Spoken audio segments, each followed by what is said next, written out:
আল্লাহ যাদেরকে ভালোবাসবে ফায়দা আছে না নাই? বলুন বলুন। আল্লাহ আমাদের খালেক, আমাদের মালিক, তিনি যদি কাউকে ভালোবাসে ফায়দার ফায়দা কি ফায়দা আছে? ওয়াগফির লাকুম যুনুবাকুম আল্লাহু গফুরুর রহিম। যাদেরকে আল্লাহ ভালোবাসবে তাদের জন্য আল্লাহ জানাচ্ছে আমাকে তারা বড় মেহেরবান দয়ালু পাবে, আমি আল্লাহ তাদের জীবনের গুনাহ মাফ করে দেব। তাহলে গুনাহ যদি মাফ করাতে চান মহব্বতের সাথে প্রথমে মানতে হবে কাকে? বলুন আওয়াজ দিন, দয়ার নবীকে। বলুন আওয়াজ দিন, দয়ার নবীকে। ইত্তেবা করতে হবে কাকে? দয়ার নবীকে। নবীকে আমাদের কাছে আল্লাহ ঠেলে দিয়েছে যে ইনাকে ধরুন, ইনাকে পিয়ার করুন। আল্লাহ বা কোরআন পাকে তাই বলেন লাকাদ কানা লাকুম ফি রাসূলিল্লাহি উসওয়াতুন হাসানাহ। এ দুনিয়ার মানুষেরা আমার আল্লাহ পাক কোরআনে জানিয়ে দিলেন তোমাদের জন্য সব থেকে উত্তম মডেল করে পাঠিয়েছি আমি আমার রাসূলকে। উসওয়াতুন মানে হচ্ছে মডেল। নামাজ পড়বে আমার নবীকে দেখো, রোজা রাখবে আমার নবীকে দেখো, হজ করবে আমার নবীকে দেখো, দান করবে আমার নবীকে দেখো, যাকাত দেবে আমার নবীর থেকে শেখো, সংসার করবে আমার নবীকে দেখো, তোমাদের জিন্দেগির প্রতিটা মুহূর্ত আমার নবীকে দেখো, তোমরা কারবার করবে, বিজনেস করবে আমার নবীকে দেখো, তোমরা রাষ্ট্র চালাবে আমার নবীকে দেখো, তোমরা বন্ধুত্ব করবে আমার নবীকে দেখো, তোমরা গায়ের ইসলামের সঙ্গে মিশবে আমার নবীকে দেখো। কেননা আমার নবী তোমার আমার জন্য আল্লাহর মডেল হয়ে এসেছে।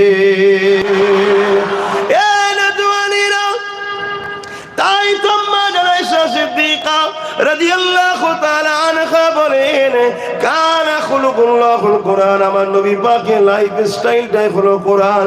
কোরআন বুঝতে গেলে নবী লাগবে, কেননা কোরআনের বাস্তবটা হলো রাসূল। এই আল্লাহ কোরআন পাঠিয়েছে, কোরআনটাকে প্র্যাকটিক্যাল দেখাবার জন্য রাসূল পাঠিয়েছে। যারা কালামুল্লাহকে মানতে চাও তাদেরকে উচিত হবে রাসূলুল্লাহর সুন্নাত ধরো, কেননা নবীর সুন্নাতটাই হলো আল্লাহর কোরআন। সুন্নাত মানে সে যেটা করে, নবী যেটা করেছে কার হুকুমে করেছে? একটু সরাসরি দেন আল্লাহ। তাহলে আল্লাহর হুকুম অর্থাৎ কোরআন, কোরআন অনুযায়ী নবী করেছে। তা নবীর সুন্নাত ওটাই হলো কোরআনের বাস্তব।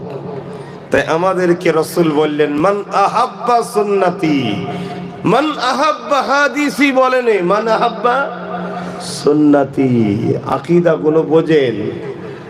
মান আহাব্বা হাদিসি বলেন রাসূল, নবীর প্রত্যেকটা হাদিসই সহিহ, আমাদেরকে সম্মান করতে হবে, কিন্তু সব হাদিস আমলের জিন্দেগিতে আসবে না। শুনছেন তো নাকি? সব হাদিস আমল করা যাবে না। আমরা নিশ্চয়ই জানি অনেক হাদিস আছে যেগুলো আমরা সমাজে শুনেছি, কিন্তু সেগুলো আমলের ক্ষেত্রে আসা যায় না।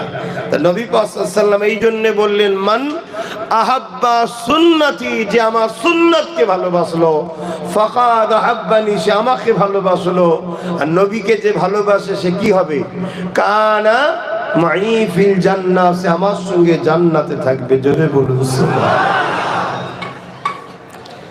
আল্লাহ নবী মদিনা নববী শরীফে বসে আছেন, এমন সময় একটা গ্রাম্য মানুষ চলে আসলো। আল্লাহ নবীকে সালাম দিয়ে জিজ্ঞাসা করতে লাগলেন, ইয়া রাসূলুল্লাহ হাবিবাল্লাহ, কিয়ামতটা কবে হবে?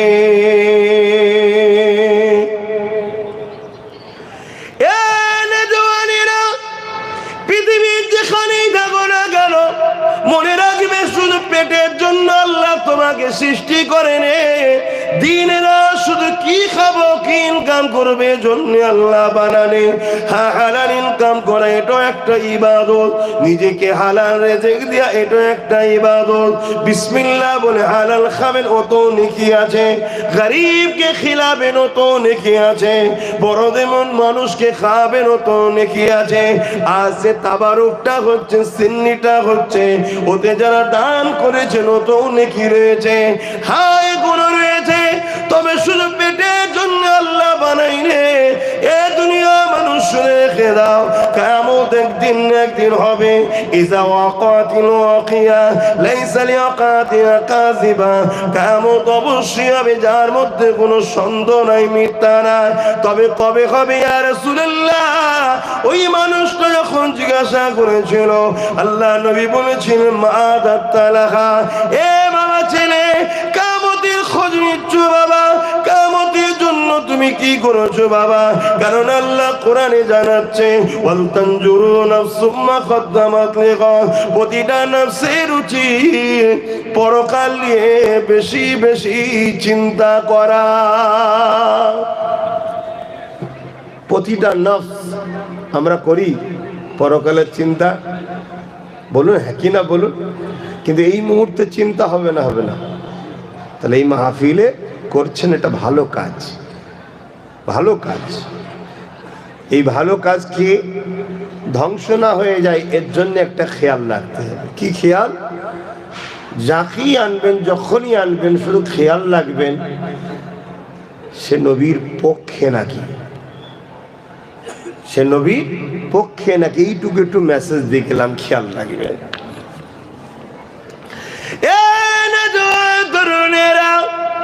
আল্লাহ নবী, নবী নবী ওই ছেলেটাকে জিজ্ঞাসা করেছিলেন, এ বাবা ছেলে, মাদাতালাহা, কিয়ামতের জন্য তুমি কি করেছো বাবা? ওই ছেলেটা বলেছেন ফাকামাদাতুলাহা কাসীরা সালাতি ওয়া সিয়ামি। ইয়া রাসূলুল্লাহ, এ হাবিবাল্লাহ, বেশি বেশি নামাজ রোজা করতে পারি না, ইল্লা আন্নী উহিব্বুল্লাহ ওয়া রাসূলুহু, তবে আমার অন্তরে, আমার কলবে, আমার হৃদয়ে সব থেকে বেশি আল্লাহ ও রাসূলকে মুহাব্বত করি। আজ দুনিয়ার মানুষ আমাদেরকে কেউ কেউ বলে যে নবীর মুহাব্বত নিয়ে কি হবে, মুহাব্বত করলে কি পার খাওয়া যাবে, মুহাব্বতের কি ফায়দা আছে? এ যুবকেরা, তরুণেরা, আল্লাহ নবী ছেলেটাকে উত্তর কি দিয়েছিল শোনো। আল্লাহ নবী বলেন, এ বাবা, মুহাব্বতে হবে না রে বাবা, এটা কিন্তু নবী বলেন। আল্লাহ নবী বলেছেন আল মারউ মা মান আহাব্বা, দুনিয়ায় যে যাকে মুহাব্বত করবে, আখিরাতে সে তার সঙ্গে জান্নাতি হয়ে যাবে। আরো জোরে বলুন সুবহান। দুনিয়ায় যে যাকে ভালোবাসবে, আমরা যদি দুনিয়ায় সুলতানে হিন্দকে ভালোবাসি, আমি গতকাল গেছেছি, নিশ্চয়ই আপনারা জানেন, আমি অ্যাকচুয়ালি বাইরে জলসা লিয়া, আমি এর আগেও বলেছি কয়েক জায়গায়, আজও বলছি, বাইরে জলসা লিয়া আমার জন্য খুব কষ্ট ভাই। আমি বেশি সফর করলে খুব ক্লান্ত হয়ে যায়, কিন্তু তারপরেও শখ যায় কেন, এই লতায় একটু অলিদের দরবার ঘোরা হয়, ভালো লাগে। আপনারা জানতো আল্লাহ অলিদের দরবার, অনেকে তো আবার অলিদের দরবার মানতে চায় না। শুনুন, আল্লাহর অলিদের দরবারে যাবেন, আল্লাহর অলিরা মরে না, তারা জিন্দা, এবং 70 গুণ দুনিয়ার থেকে পাওয়ার আল্লাহ বেশি করে দেয়। জোরে বলুন সুবহানাল্লাহ। সুলতানে হিন্দ আতায়ে রসুল গরিবে নওয়াজ খাজা মুঈনুদ্দিন আজমিরি সঞ্জালি হাসানি হুসাইনি, তিনি দুই কুল থেকেই পেয়েছে। ইমামে হাসান হুজুরেরও কুল পেয়েছে, হোসাইন হুজুরেরও কুল পেয়েছে। জোরে বলুন সুবহানাল্লাহ। জিনার ওসিলায় হিন্দুস্তানের মানুষ আমরা দিন ইসলাম পেয়েছি। এখন কত মসজিদ, কত মাদ্রাসা, আলহামদুলিল্লাহ, ভালো কথা, কিন্তু সূচনা তো ওনাদের দ্বারাই হয়েছে। অতএব তেনাদের সঙ্গে সম্পর্ক রাখবেন, নিসবাত রাখবেন। আমি কেন গিয়েছি? আল্লাহ ওয়ালা বলে তাই গেছি, আল্লাহকে ভালোবাসে বলে গেছি, রসুলকে ভালোবাসে বলে গেছি। তো উদ্দেশ্য তো সেই আল্লাহ ও রসুল। অতএব যাবেন, গিয়ে কে কি করছে দেখার দরকার নাই, আমি সেটাই করব যেটা আমার রসুল করতে বলেছেন। ফাতিহা শরীফ পড়া, সূরা ইখলাস শরীফ, দরুদ শরীফ পড়া, আল্লাহর কাছে হাত উঠানো, ওলির ওসিলা দিয়ে আল্লাহর কাছে চাওয়া, এটা হচ্ছে আহলুস সুন্নাত ওয়াল জামাআতের আকীদা। জোরে বলুন সুবহানাল্লাহ। এটা আমার রাসূল শিখিয়েছেন, সাহাবারা শিখিয়েছেন। আসেন আমি আলোচনার দিকে আবার যাই। আল্লাহ নবী তাহলে কি উত্তরটা দিলেন? বাবা ছেলে দুনিয়া যে যাকে মহব্বত করবে তার সঙ্গে থাকবে। এই যুবকেরা, তরুণেরা, বাবেরা, এই দুনিয়াটা কারোর জন্য চিরস্থায়ী নয়। এসেছি তুমি আমি দুদিনের মেহমান। এই দুনিয়া জমিনে আল্লাহকে রাজি করে যান। আল্লাহকে রাজি করতে গেলে রাসূলুল্লাহকে মহব্বত করতে হবে, পেয়ার করতে হবে, নবী পাকের ইত্তেবা করতে হবে, যেভাবে সাহাবা হুজুররা করেছেন। এই যুবকেরা একদিন আল্লাহ নবী মদিনা নববী শরীফে বসে আছে। এই সময় একজন সাহাবা দাঁড়িয়ে দাঁড়িয়ে আল্লাহ নবীকে এক একটা বিষয় আরজু করতে লেগেছে। কেউ বলতে লেগেছে, ইয়া রাসূলুল্লাহ, হে হাবিবাল্লাহ, আমাকে সারাদিন বড় নামাজ পড়তে ভালো লাগে। আমি নামাজে দাঁড়িয়ে দাঁড়িয়ে কিয়ামের মধ্যে কিরাত তেলাওয়াত করব, এটাকে আমাকে বড় ভালো লাগে। আল্লাহ নবী শুনে বড় খুশি হতে লেগেছে। আর এক সাহাবী উঠে দাঁড়িয়ে গেলেন, ইয়া রাসূলুল্লাহ, হাবিবাল্লাহ, আমাকে বড় ভালো লাগে বছরে 5টা দিন ছাড়া সর্বসময় রোজা রাখতে বড় ভালো লাগে। আর এক সাহাবী উঠে গেলেন, ইয়া রাসূলুল্লাহ, হাবিবাল্লাহ, আমাকে সর্বসময় কাবা শরীফ তওয়াফ করতে ভালো লাগে। এক একটা সাহাবা হুজুররা এক একটা বিষয় বলতে লেগেছে। ওই মজলিসে হযরত সিদ্দিক আকবরও ছিল। তিনি উঠে দাঁড়িয়ে বললেন, ইয়া রাসূলুল্লাহ, হাবিবাল্লাহ, হুজুর আপনি আমাকে একটু ইজাজত দিন, আমাকেও কিছু ভালো লাগে। আল্লাহ নবী বললেন, আবু বকর বলো তোমাকে কি ভালো লাগে?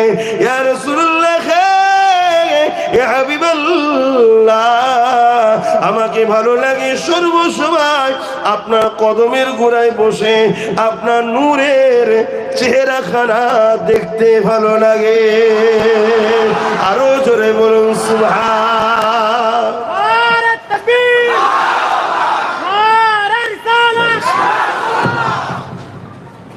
কেউ নামাজের কথা বলল, কেউ রোজার কথা বলল, কেউ হজ কাবা তওয়াফের কথা বলল। সবটাই ভালো, সবটাই ভালো, কিন্তু সিদ্দিক আকবরের কথাটা শুনে চেহারাখানা হুজুরের খুশি হয়ে গেল। জোরে বলুন সুবহানাল্লাহ। আর আমার নবী যখন খুশি হয়, সাহাবারাই বলে যেন আল্লাহর কোরআনটা খুলে যায়। জোরে বলুন সুবহানাল্লাহ। কোরআন যখন খোলেন যেমন ভালো লাগে, আমার নবী যখন হাসে যেন মনে কোরআন খোলে। জোরে বলুন সুবহানাল্লাহ। এক রায়াতের মধ্যে আছে, আল্লাহ নবী একটু অসুস্থ হয়ে পড়লেন, বিছানাতে রয়েছেন। সাহাবা হুজুররা নামাজের সময় হয়েছে, রাসূল অসুস্থ আছে, সিদ্দিক আকবর হুজুরকে ইমাম বানিয়ে নামাজ পড়তে লেগেছে। আমি একটু নবীর কথায় আলোচনা করছি, আপনারা শুনছেন তো নাকি? পিছনের ভাইরা শুনছেন তো নাকি? রাসূলের কথা শুনবেন তো নাকি? তা কেননা আমরা তো অনেকে ভাবি যে নামাজের কথা হয় না, রোজার কথা হয় না। দেখুন আল্লাহ আমার নবীকে নামাজেরও নামাজ বানিয়েছে। জোরে বলুন সুবহানাল্লাহ। আপনি নামাজকে দেখুন, আরে নামাজ তোমার উপরে তো আমার জান কুরবান হয়ে যাক, কারণ নামাজ তুমি তো আমার নবীর মাকাম বুঝিয়েছো। জোরে বলুন সুবহানাল্লাহ। আপনি নামাজের মধ্যে দেখুন, নামাজে কিরাত আছে কার জন্য? আল্লাহর জন্য। রুকু আছে কার জন্য? আল্লাহর জন্য। তাসবিহ আছে কার জন্য? আল্লাহর জন্য। সিজদা আছে কার জন্য? আল্লাহর জন্য। নামাজ কার জন্য? बोलूं बोलूं बस खास खुदा के लिए नमाज होते हैं, इसमें किसी गायर को एंट्री होना माना है। जब आप क़ियाम में खड़े हो जाते काबा की तरफ मुंह करके, आपको खालिस खुदा के लिए नमाज अदा करना है। सूरा फातिहा पढ़िए, साथ में कोई सूरा मिलाइए, रुकू खुदा के लिए सुबहान रब्बिल आज़ीम, रुकू की तस्बीह ये भी खुदा के लिए। खड़े हो जाइए फिर सिजदा सुबहान रब्बिल आला, ये तस्बीह किसके लिए? खुदा के लिए। दूसरा सिजदा खुदा के लिए।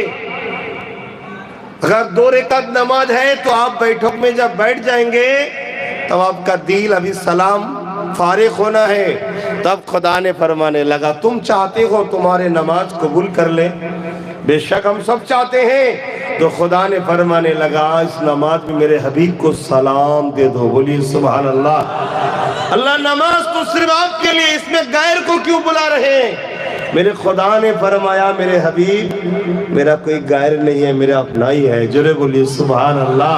अत्तहिय्यतु लिल्लाहि वस्सलावातु वत्तय्यिबातु, बोलुन बोलुन, अस्सलामु अलैका अय्युहन नबी। नबी के सालाम ना দিয়ে নামাজ হবে? তাহলে সেই নামাজের মধ্যেও আল্লাহ নবীকে শামিল করে দিয়েছে। দেখুন, জোরে বলুন সুবহানাল্লাহ।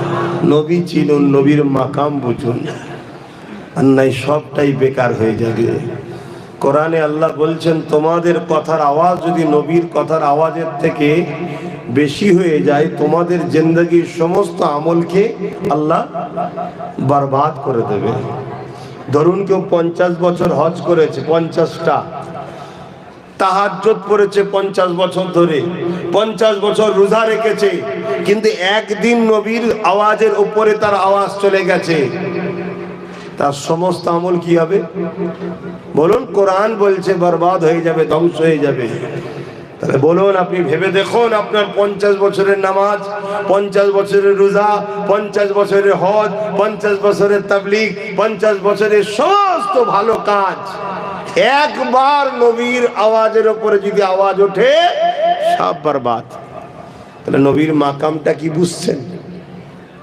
সম্মানটা কি? अल्लाह नबीर मकाम को तो सुने। ए जुबकेरा तरुणेरा बापेरा आदम सफीउल्लाह ने फरमाने लगा अल्लाह आप किस में राजी हैं? अल्लाह पे किसे राजी? আমার আল্লাহ বললেন আদম, এ আদম আমি আল্লাহ পাক তোমাকে দুনিয়া জমিনে কন্দ ফল খেয়ে পাঠাবো। এ আদম আমার ফয়সালার উপরে তুমি কি রাজি? আদম আলাইহিস সালাম বলেছেন আল্লাহ আপনি যাতে রাজি আমি আদম আলাইহিস সালাম তাতে রাজি। এ মুসা কালিমুল্লাহ আমি আল্লাহ তোমাকে দুনিয়া জমিনে পাঠাবো, এমন করে ফেরাউন তোমাকে আগুন দেবে, ওই আগুন খাইয়ে আমি আল্লাহ তুদলা বানাবো তোমাকে। মুসা কালিমুল্লাহ বলেছেন আল্লাহ আপনি যাতে রাজি আমি মুসা কালিমুল্লাহ তাতে রাজি। हर नबियों ने फरमाने लगा अल्लाह आपका रेजा मूसा कलीमुल्लाह का रेजा, आप जिसमें खुश है मूसा कलीमुल्लाह उसी में खुश है। ईसा रूहुल्लाह ने भी फरमाने लगा मौला आपका रेजा ईसा रूहुल्लाह का भी रेजा। हर नबियों ने फरमाने लगा मौला आप किसमें खुश हैं? अल्लाह ताला ने फरमाने लगा ए मेरे नबियों ने सुन लो मेरे हबीब का खूब रेजा है, मेरे हबीब जिसमें खुश है मैं खुदा ताला उसी में खुश हूँ। अल्लाह नबी जाते राजी, ए जुबाखिर আমার আল্লাহ তাতে রাজি। আমার নবী পাকের মাকাম আল্লাহ কত করেছে দেখো। এই জন্য আমার আল্লাহ পাক বলে দিলে এ দুনিয়া মানুষেরা শুনে রেখে দাও আমার হাবিবকে তোমরা ধরো, আমার হাবিবকে প্যার করো, আমার হাবিবকে ইত্তেবা করো, আমার হাবিবকে মহব্বত করো, আমার হাবিবকে ভালোবাসো। শুধু এটা নয়, আল্লাহ নবীকে সাহাবারা যখন কোনো জিনিস জানতে চাইতেন আল্লাহ নবীকে সাহাবারা বলতেন ইয়া রাসূলুল্লাহ হাবিবাল্লাহ উনজুরনা আমাদের দিকে দেখো। এই উনজুরনা মানে হলো দেখো, কিন্তু এই উনজুরনা আরেকটা মানে হয় রাখাল, যারা পশু পাখি মানে জীব জন্তুকে চড়ায়। তো সাহাবারা বলে উনজুরনা হুজুর আমাদের দিকে দেখুন, কিন্তু ইহুদিরা এই কথাটাকেই বলে মনে মনে রসুলকে রাখাল বলে ডাকে। নাউজুবিল্লাহ বলেন। আল্লাহ দিনের খবর জানে না জানে না? এই সরি রুআইনা, রুআইনা মানে হচ্ছে দেখুন, আর রুআইনা মানে আরেকটা কথা হলো রাখেন। কিন্তু সাহাবারা রাইনা বলে আমাদের দিকে কৃপা করুন দেখুন। আর ইহুদিরা যখন ডাকে কিন্তু সেটা তারা গুস্তাখি মূলক করে ডাকে। আল্লাহ পাক এটাও বরদাস্ত করলেন না, কি করলেন? আয়াত নাজিল করে দিলেন, ক্বালা উনজুরনা, তোমরা যখন ডাকবে আমার হাবিবকে উনজুরনা বলে দেখেন, দয়া করে আমাদের দিকে একটু খেয়াল করুন। জোরে বলুন সুবহানাল্লাহ। সেই নবীকে চিনুন, আমাদের মাকসাদ এটাই, নবীকে চিনুন। নবীকে যে চিনতে পারবে সেই তো ফারুকে আজম হয়েছে, আর যে চিনতে পারেনি সে তো আবু জেহেল হয়েছে। নবী চিনলে দেখবেন অটোমেটিক আপনার নামাজ, রোজা, হজ, যাকাতে সবেতে মন লাগবে। আর নবী না চিনলে নামাজ আছে কিন্তু কাস্টমারকে ধোকা দিয়া বন্ধ হবে না, রোজা আছে গরিবের সামান্য পয়সা ঝেড়ে নিতেও পিছপা হবে না। আর নবী চিনে গেলে নামাজও আসবে, রোজাও আসবে, হজও আসবে, পাশাপাশি ধোকা, চিটিংবাজি, প্রতারণা সবটাই অটোমেটিক কেটে যাবে। কেন? আমার দয়াল নবী এগুলো পছন্দ করেন, আমি করব না, এই মেন্টালিটি আস্তে আস্তে আসবে। তাই নবীকে চেনেন, যারা চিনেছে তাদেরকে দেখে ফলো করুন।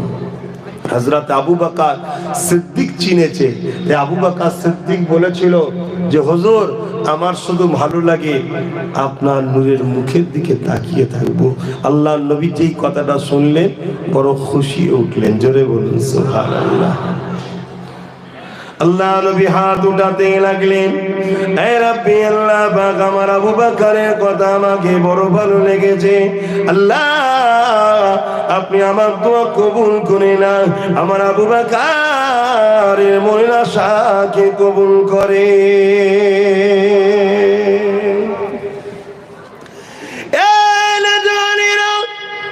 আল্লাহ নবীর দোয়া তুমি সবে না। আবু বকর দ্বিতীয় একটা কথা বলতে লাগলেন, ইয়া রাসূলুল্লাহ, ইয়া হাবিবাল্লাহ, আমার আরেকটা জিনিস ভালো লাগে। এ আবু বকর কি ভালো লাগে? হুজুর আমার ভালো লাগে আমি যত যা ইনকাম করব ওই ইনকাম গুলোকে নিয়ে আপনার কদমে দিয়ে দেবো। ইয়া রাসূলুল্লাহ, হে হাবিবাল্লাহ, ওগুলো আপনি নিজে হাতে করে খরচ করবে। আমরা তো মেহনতের পয়সা আল্লাহর রাহে দিতে চাই না, আমরা তো মেহনতের পয়সা নবীর দ্বীনের জন্য খরচ করতে চাই না। এই যুবকেরা আর আমার সিদ্দিক আকবর কি বলে, ইয়া রাসূলুল্লাহ, হাবিবাল্লাহ, আমি যা ইনকাম করব সব আপনার কদমে দেব, আপনি নিজের মনে করে খরচ করবেন আল্লাহর রাহে। আমি আবু বকরকে বড় ভালো লাগে। আল্লাহ নবী বড় খুশি হয়ে দোয়া করতে লাগলেন। নবী পাকের দোয়া আমি শোনো না গো, নবীর দোয়া কেমন ভাবে কবুল হয়ে গেল দেখো।